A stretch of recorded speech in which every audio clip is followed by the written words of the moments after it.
اور جو دوسرا ڈانس ہوا ہے اس کے اندر یعنی مولانا صاحب موجود تھے۔ یعنی میں یہاں پر کسی کے کالے کو سفید یا کسی کے سفید کو کالا نہیں کہہ رہا، جو بات تھی وہ دیکھا جائے ملک کے اندر باقی سیاسی جماعتیں اپنے لیڈران کی ہرگز وہ اس طرح یعنی مذمت نہیں کرتے، نفی نہیں کرتے، ان کے برے کو بھی اچھا کہا جاتا ہے، لیکن JUI کے کارکنان نے اس حوالے سے بڑا دل رکھا ہے اور ان کے اس غلط عمل کو انہوں نے غلط قرار دیا ہے۔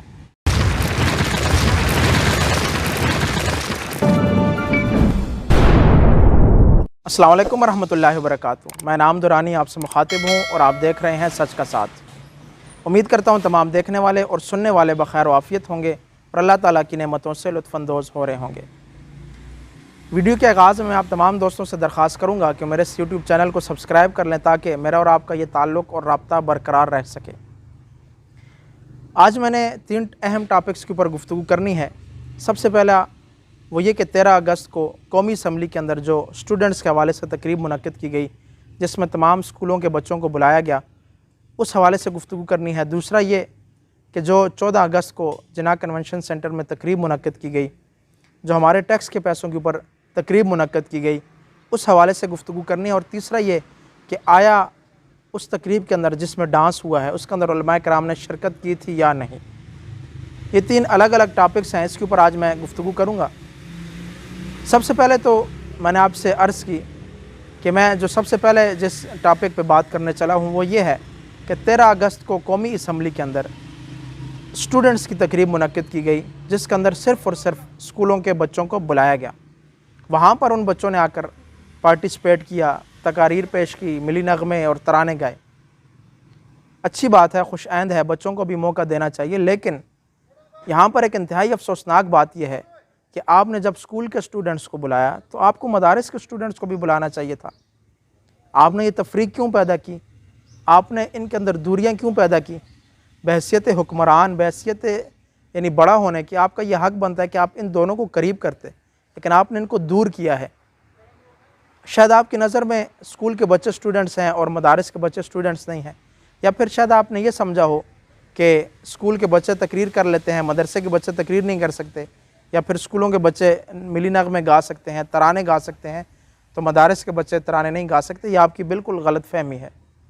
الحمدللہ اسکول کے بچوں سے زیادہ اچھی تقریر مدارس کے بچے کر لیتے ہیں، اسکول کے بچوں سے زیادہ اچھے ترانے مدارس کے بچے پڑھ سکتے ہیں، لیکن آپ نے ان کو موقع نہیں دیا، یا شاید آپ نے ان کو پاکستانی نہیں سمجھا۔ آپ نے جان بوجھ کر ملک کے اندر مسٹر اور ملا کی تفریق پیدا کرنے کی کوشش کی ہے۔ ایک انتہائی اہم دن آپ نے مدارس کے بچوں کو نظر انداز کر کے بہت بڑی زیادتی کی ہے۔ اگر آپ کو نہ پتہ ہو تو میں آپ کو بتاتا چلوں کہ ہمارے علماء کرام نے بھی یعنی جو تحریک آزادی اس کے اندر بہت بڑا کردار ادا کیا ہے، اپنی جانیں تک لٹائی ہیں، لیکن ان کے وارثان کو نہ بلانا، ان کو نظر انداز کرنا، کیا یہ ان علماء سے یا تحریک آزادی سے یہ غداری نہیں ہے؟ اگر آپ اسکولوں کے بچوں کو بلاتے ہیں تو آپ کو چاہیے کہ مدارس کے بچوں کو بھی بلائیں۔ سب کو نہیں بلاتے تو 2-3 کو کم از کم آپ بلا لیتے جو ملک بھر کے تمام مدارس کی ترجمانی کرتے، مدارس میں پڑھنے والے سارے بچوں کی ترجمانی کرتے۔ لیکن افسوس کے ساتھ آپ نے نظر انداز کیا ہے اور آپ نے ہمارے دلوں پر چھریاں چلائی ہیں، اور یہ میرا گلہ صرف وزیر اعظم صاحب سے یا مقتدر لوگوں سے نہیں ہے، یہ گلہ ہمارے جو نمائندے اسمبلی کے اندر موجود ہیں ان سے بھی میرا گلہ ہے کہ اگر اسکولوں کے بچے شرکت کر سکتے تھے تو کم از کم آپ ایک بات کہہ کر ایک دفعہ وزیر اعظم صاحب سے یا جو اسپیکر صاحب ان سے کہہ کر مدارس کے بچوں کو بھی بلا لیتے۔ اگر علماء کرام ایک دفعہ کہتے ہیں، میں پورے یقین سے کہتا ہوں کہ ان کی بات کو کبھی رد نہ کیا جاتا۔ اسمبلی کے اندر علماء کرام موجود ہیں، ان کے ہوتے ہوئے اسکولوں کے بچے آ رہے ہیں اور مدارس کے بچے نہیں آ رہے، کیا یہ زیادتی نہیں ہے؟ کیا یہ بچے آپ کے لیے دعائیں نہیں مانگتے؟ آپ کی سلامتی کے لیے یہ بچے دعائیں نہیں مانگتے؟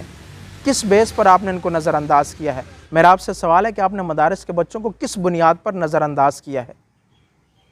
اور دوسری بات جو میں نے شروع میں کہا کہ دوسرا ٹاپک وہ یہ ہے کہ قوم کے ٹیکس کے پیسوں کے اوپر 14 اگست کو جناح کنونشن سینٹر اسلام آباد میں سرکاری سطح پر تقریب منعقد کی گئی،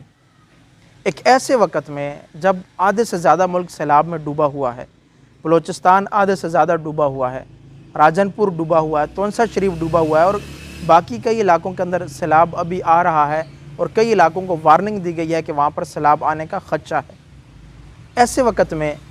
آپ تقریب کرتے، آپ ترانہ گاتے، پرچم کشائی کرتے، دعا کرتے اور آزادی کے حوالے سے چند باتیں کر کے آپ تقریب ختم کر دیتے، لیکن آپ نے قوم کے ٹیکس کے پیسوں کے اوپر وہاں پر معذرت کے ساتھ یہ لفظ انتہائی نامناسب ہے کہ وہاں پہ آپ نے مجرے کرائے۔ پیسہ ہمارا، ہم آپ کو پیسہ اس لیے دیتے ہیں کہ آپ اس کو ملک کے مفاد میں استعمال کریں، ملک کی سلامتی کے لیے استعمال کریں، ہمارے پاکستانیوں کو جہاں پر ضرورت ہو وہاں پر یہ پیسہ لگایا جائے۔ لیکن افسوس کے ساتھ آپ نے طوائفوں کو بلا کر اور ایک انتہائی اہم دن، جس دن ہمیں اللہ تعالیٰ کا شکر ادا کرنا چاہیے، نوافل ادا کرنے چاہیے، اور شہدائے پاکستان کی ہم نے قربانیوں کو یعنی نظر انداز کرتے ہوئے ہم نے وہاں پر یعنی مجرے کرائے اور ڈانس پارٹیاں کرائی، تو کیا وہاں پر آپ قرآن خوانی نہیں کرا سکتے؟ وہاں پر آپ دعائیہ تقریب نہیں کرا سکتے؟ کیا تکلیف آپ کو ہوئی کہ آپ نے اتنے اہم دن میں پاکستان کا انتہائی غلیظ اور گندا چہرہ پوری دنیا کے اندر دکھایا، جس کو پوری دنیا نے دیکھا کہ ہمارا جو یعنی آزادی کا دن ہے اس دن ہم وہاں پہ مجرے کر رہے ہیں؟ جن لوگوں کو گلی محلے کے لوگ منہ نہیں لگاتے، اس کو آپ انتہائی اہم دن میں قوم کے لاکھوں روپے خرچ کر کے آپ نے ان کو بلایا اور ان کو آپ نے وہاں پر بلا کر ان سے آپ نے ڈانس کروایا۔ افسوس کی بات ہے کہ ایک طرف ہمارا ملک ڈوبا ہوا ہے سیلاب میں، دوسری جانب مہنگائی ہے، کمر توڑ مہنگائی ہے۔ ایک طرف آپ کہتے ہیں جی ملک قرضے میں ڈوبا ہوا ہے، ملک کا خزانہ خالی ہو چکا ہے، تو مجھے بتائیں کیا یہ تقریب آپ نے اپنے جیب کے پیسوں سے کی تھی؟ بتائیں کس کس ممبر نے جو ہے نا پیسے جمع کر کے یہ تقریب کروائی ہے؟ ہرگز ایسا نہیں ہوا ہوگا۔ قومی خزانے کو لوٹ کر تقریب منعقد کروائی گئی، بجائے اس کے کہ دعائیہ تقریب ہوتی، لیکن وہاں پہ ڈانس ہوا اور انتہائی فحش ڈانس ہوا۔ تو میرا آپ سے سوال ہے کہ یہ قوم ٹیکس آپ کو اس لیے دیتی ہے کہ آپ بجائے ان کی فلاح و بہبود کے لیے خرچ کرنے کے آپ مجرے کرتے پھریں، ڈانس پارٹیاں دیکھتے پھریں، عیاشیاں کرتے پھریں۔ اب چلتے ہیں تیسرے آخری اور انتہائی اہم ٹاپک کی جانب کہ آیا اس ڈانس پارٹی میں علماء کرام نے شرکت کی ہے یا نہیں؟ اول تو سب سے پہلے کسی مسلمان کو زیب نہیں دیتا کہ بغیر تحقیق کیے وہ کسی بھی بات کو آگے پھیلائے۔ چند ایک تصاویر جو کہ اس تقریب کی تھی علماء کرام کی، وہ اٹھا کر سوشل میڈیا کے اوپر طوفان بدتمیزی برپا کیا گیا ہے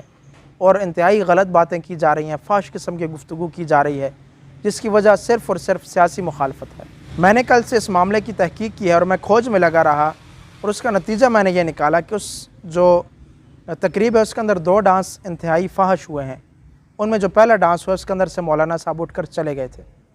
اور جو دوسرا ڈانس ہوا ہے اس کے اندر یعنی مولانا صاحب موجود تھے۔ یعنی میں یہاں پر کسی کے کالے کو سفید یا کسی کے سفید کو کالا نہیں کہہ رہا، جو بات تھی وہ میں نے کر دی، اور میں اسلامی عقیدت پیش کرتا ہوں JUI کے کارکنان کو کہ جنہوں نے مولانا اسد محمود صاحب کی وہاں پر موجودگی کا انکار بالکل بھی نہیں کیا، اور انہوں نے اس چیز کی مذمت کی ہے، اور انہوں نے اس عمل کو انتہائی غلط اور نامناسب قرار دیا ہے۔ حالانکہ دیکھا جائے ملک کے اندر باقی سیاسی جماعتیں اپنے لیڈران کی ہرگز وہ اس طرح یعنی مذمت نہیں کرتی، نفی نہیں کرتے، ان کے برے کو بھی اچھا کہا جاتا ہے، لیکن JUI کے کارکنان نے اس حوالے سے بڑا دل رکھا ہے اور ان کے اس غلط عمل کو انہوں نے غلط قرار دیا ہے۔ اب آتے ہیں اصل بات کی طرف کہ مولانا صاحب کے اوپر اعتراض کون لوگ کر رہے ہیں۔ مولانا صاحب کے اوپر وہ لوگ اعتراض کر رہے ہیں کہ جن کے اپنے جلسے بے حیائی اور فحاشی سے بھرے پڑے ہیں، دور نہیں جاتے، قریب کی بات کرتا ہوں، 14 اگست کے دن ہی شام کو لاہور کے اندر جلسہ منعقد ہوا اور پورے میڈیا نے بتایا کہ وہاں پر خواتین کو ہراساں کیا گیا ہے، خواتین کی عزت کے اوپر ہاتھ ڈالنے کی کوشش کی جاتی رہی ہے، لیکن ابھی تک کسی بھی بندے نے نہ اس کی مذمت کی ہے اور نہ ہی اس چیز کے اوپر انہوں نے ایک حرف کہا ہے۔ یعنی اپنا گند وہ بھول چکے ہیں، دوسرے کے عمل کو جو کہ یعنی اس کی خواہش بھی نہیں ہے، نہ اس نے جان بوجھ کر کیا ہے۔ یعنی اس کی مثال تو آپ یوں لے لیں کہ مولانا صاحب کو کسی عالم کو کوئی پکڑ کر لے جاتا ہے کہ بھئی آپ نے نکاح پڑھانا ہے، اب وہ نکاح کے لیے جاتے ہیں، وہاں پر نکاح کی تقریب کے دوران وہاں پر ڈانس شروع ہو جاتا ہے یا ایسی کوئی تقریب شروع ہو جاتی ہے، تو مولانا صاحب کی اس کے اندر رضا نہیں ہے، لیکن مولانا صاحب پھنس چکے ہیں۔ یہی حال یہاں پہ میں سمجھتا ہوں کہ مولانا اسد محمود صاحب کے ساتھ بھی ہوا ہے کہ ان کی رضا نہیں تھی، لیکن پھر بھی میں اس کو غلط کہہ رہا ہوں کہ یہ غلط عمل ہے، وہاں سے اٹھ جانا چاہیے تھا، لیکن ان کے عمل کو اٹھایا جا رہا ہے، اچھالا جا رہا ہے، اور ان کے حوالے سے سوشل میڈیا کے اوپر الٹی سیدھی باتیں کی جا رہی ہیں، لیکن جو ان کی اپنی پارٹی کے کارکنان نے 14 اگست کی رات کو جو کیا ہے، جو لاہور میں خواتین کو ہراساں کیا جلسے کے دوران، وہ ان کو نظر کیوں نہیں آتا؟ ہر جلسے کے اندر ان کی جماعت کے ہر جلسے کے اندر خواتین کے ساتھ بدتمیزی کی جاتی ہے، ہراساں کیا جاتا ہے، دست درازی کی جاتی ہے، وہ ان کو نظر کیوں نہیں آتا؟ اس کے حوالے سے وہ بات کیوں نہیں کرتے؟ اسی طرح 14 اگست والے دن اسلام آباد کے اندر ایک غیر ملکی جوڑے کے ساتھ یعنی بدتمیزی کی گئی، ان کو ہراساں کیا گیا، اس کے حوالے سے کسی نے ابھی تک کوئی بات نہیں کی۔ نظر آ گئے تو صرف مولانا صاحب نظر آ گئے۔ میں بارہا کہہ رہا ہوں کہ میں مولانا صاحب کے اس عمل کی جو ہے نا حمایت ہرگز نہیں کر رہا، میں اس کو غلط کہہ رہا ہوں، لیکن یہ بھی تو دیکھا جائے کہ یار ہم کیا کر رہے ہیں، ہمارے گریبان میں کیا ہے، ہمارا کردار کیا ہے۔ پہلے اپنا کردار ٹھیک کرنا چاہیے، پھر دوسروں کے اوپر بات کرنی چاہیے، اور سیاست میں اتنا زیادہ نہیں گرنا چاہیے کہ ہم کسی کی عزت کو اتنا اچھالیں، اتنا مجروح کریں کہ ہم اپنا کردار، اپنا گندا کردار ہم بھول جائیں۔ اللہ تعالیٰ سے دعا، اللہ تعالیٰ ہم سب کو سمجھ عمل کی توفیق عطا فرمائے۔ پاکستان زندہ باد۔ السلام علیکم ورحمۃ اللہ وبرکاتہ۔